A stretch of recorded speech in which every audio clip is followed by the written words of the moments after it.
Welcome to Life by the Horns. Today I'm going to share with you the story of the buck you see right behind me over my shoulder. One of my favorite hunts of all time, not just because of how big he was, but just the way I killed him, and unlocked a real key for me in hunting these open prairies and plains out here in the West. The evening that I got this buck was mid-November, and I was driving down a particular road, glassing different fields as I went, and this buck was bedded not far from the road, and he was bedded in the wide open with a doe. And when I first saw him, honestly, I didn't think he was that big. Looking back, I think it was just because he was facing me and a lot of his tines kind of blended in. I really didn't truly understand what kind of buck I was looking at. And I glassed him for a little while, and honestly, I was getting ready to pass him up. But then he stood up and he started nosing his doe. And when he did, I saw that wall of tines, and right away I knew that is a no-doubt shooter. And I immediately went into hunt mode. Unfortunately, where he was at the time was right on the boundary of where I could hunt. And so I just waited to see what he would do. And eventually, to my good fortune, he ended up pushing that doe across the fence, and they jumped on the side that I could hunt. When he jumped that fence, he got down into some small hills and stuff where he couldn't see me and I couldn't see him, and I knew this was my chance. So I went way past where he was, and I decided to try to use the terrain to loop around him. We spotted a real nice whitetail buck. Definitely a shooter. I'm putting the sneak around him right now. He's on a hot doe, and I think my chances are real good. He's just over the edge of this hill within range. I got the wind in my favor. As you can tell, it's quite windy. There's probably not going to be a lot of B-roll footage this hunt. I knew he was down at the bottom of a particular hill, and as I was coming around him, I knew that I'd be able to see if he left in any direction, and he hadn't. So when I got to the backside of this hill, I knew I had him where I wanted. The problem was going to be in this wide open with zero cover. How am I going to sneak up on this buck without him seeing me and get a good shot? Now here's an important thing about this hunt. I had no idea how truly big this buck was. I knew going into it he was going to be the biggest buck I'd ever shot, but I had no idea of score or anything like that. I just knew he was a shooter. So once I got to the backside of that hill, I dropped down on my knees and I actually started walking on my knees in the snow, and it was so windy I knew the wind would cover my noise. As I crested the top of that hill, I could tell from the right and to the left of the hill, he hadn't come out. He was still right in front of me. But as I'm looking, I'm like, man, this is like 80 yards or less, and this is going to be close. Little did I know how close it was really going to be. This buck is 25 steps from me in the wide open. I don't have a lick of cover anywhere near me. And he stops, he looks at me, and I know it's now or never. That buck is not going to stand there for a minute and a half just staring at me trying to figure out what I was.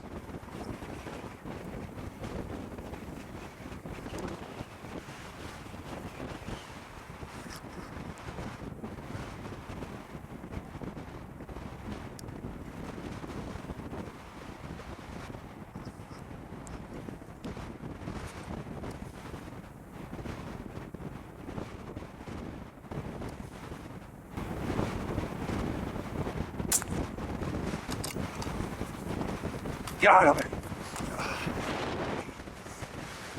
Right there. Dropped you, big son of a gun. Woo! What a buck.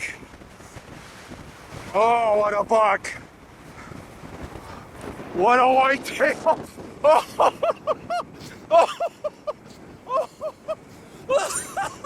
Look at this buck. Oh, I could have shot him with my bow.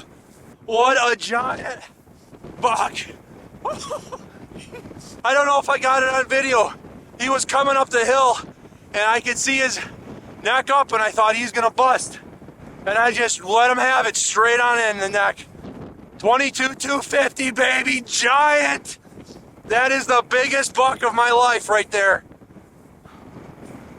I was just elated, and this emotion that you see is completely authentic. I don't normally lose my mind over a buck, but as I got closer and closer, and it was only 25 yards that I had to cover, but as I covered that last 5, it just hit me as I'm coming up to his frame. This isn't just the biggest buck I've killed. This very well could be the biggest buck I ever kill. But to do it at 25 yards on the ground was just an awesome, awesome experience. Oh, what a buck. That is an awesome buck. That is what I have been waiting for. Most people that know me know that I'm mostly a bow hunter, but I will shoot that sucker every year with a rifle. What a brute. Look at that, the character He's a mainframe 5 with a big kicker. Same over here. He's a 6x6. Great brow tines. Everything you could want in a buck. I am, if you can't tell, woo! That's what it's about right there. I am beyond excited right now. What a whitetail. Thank you, Lord. On a blustery, cold November day. That was awesome. That is why you hunt the rut, right there. Woo!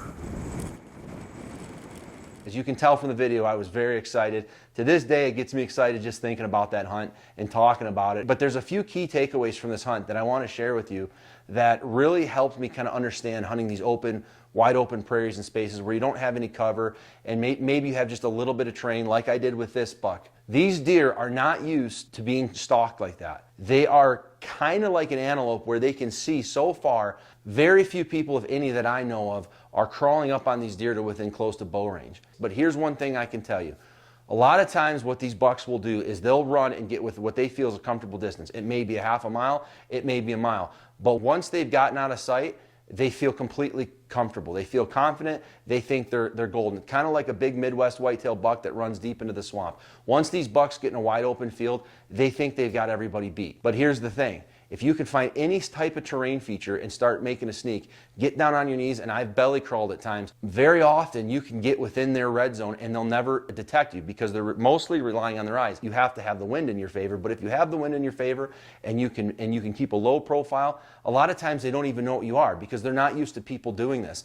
As with this buck, because I'm not walking like a human, I'm on my knees and just the top of my head is showing. I think that buck had no clue what I was because no one ever does that kind of thing. I would be shocked if that buck had ever experienced a human trying to do that to him. They're typically trying to make the shot at 300, 400 yards, and that's about as close as they're ever going to get. As time has gone on, I've continued to employ this tactic of glassing them from a distance, getting some type of hill or terrain feature between us, and making a sneak in, and it has worked time and time again. These deer just aren't used to this. So if you find yourself in a situation where maybe you stop to glass a buck or you see a buck in the distance and he blows, all is not lost. A lot of times, like I said, these deer will go into the middle of a field, they'll settle down, especially if they're with a hot doe. But what I'm telling you is these deer are just curious because they don't know what you are. When you're on your belly and you're crawling and they see you and you stop, they don't know what you are, and they're curious because they're not used to seeing that. I hope you keep checking back in with this channel because I'm going to be sharing some more of those hunts, and you'll see what I'm talking about as I share them, how this tactic is deadly. I hope it's something that you can use if you ever come out to the West and hunt. But until then, please hit that subscribe button. I hope you enjoyed this hunt, and keep checking back in, and don't forget to grab life by the horns.